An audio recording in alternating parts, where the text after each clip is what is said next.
Estamos aquí no entorno do que era a fábrica de Barreras e despois tamén a Onza de Oro, que traballei tamén nela máis tarde.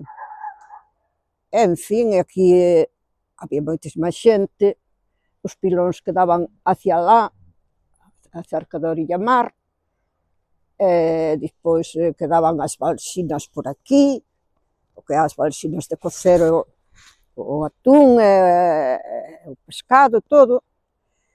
E eu, bueno, traballei de todo un pouquiño, moitas veces tamén estaba na mesa empacando, anchoa ou tal, outras veces no almacén encartonando para as latas para a venta, e todo eso. Pero había un mogollón de xente, había moito traballo, moito traballo.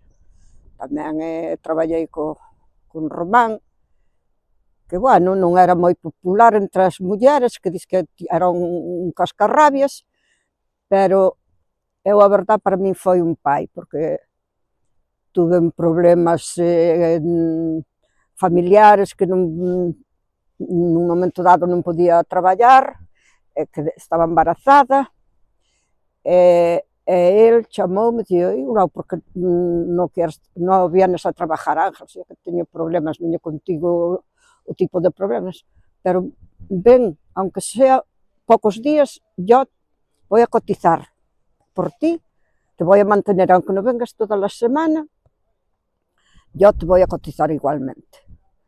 E non te vayas, mujer, non te vayas. E foi cando me quedei todo o embarazo, e de feito, en paz descanse, ese home estou moi agradecida. Para min foi un pai.